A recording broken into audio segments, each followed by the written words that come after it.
هسه حاليا هسه ابوي عمليات رمضان مبارك.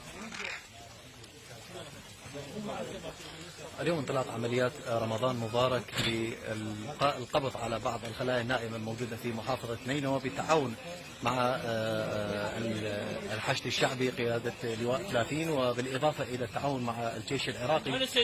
اليوم تم إلقاء القبض على العديد من الإرهابيين الذين يعدون خلايا نائمة ويشكلون خطر على أمن محافظة نينوى بفضل القوات الأمنية التي تعمل بشكل مستمر على متابعة هؤلاء الإرهابيين من خلال جهد استخباري كبير يقدم من قبل الحشد الشعبي وأيضا من قبل قيادة اللواء 30 في متابعة هذه الخلايا النائمة والعمل على استئصالها لعدم عودة الموصل مرتبكة مرة أخرى.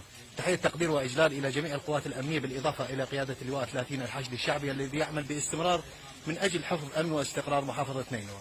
عذرا عن التفاصيل البقية لأن العملية تعتبر مباغتة ولا توجد أي معلومات، سوف تكون معلومات صافية ودقيقة جدا من خلال التقرير. انتظرونا على قناة النجباء الفضائية. تحياتي لكم، ياسر مسعود الإعلامي.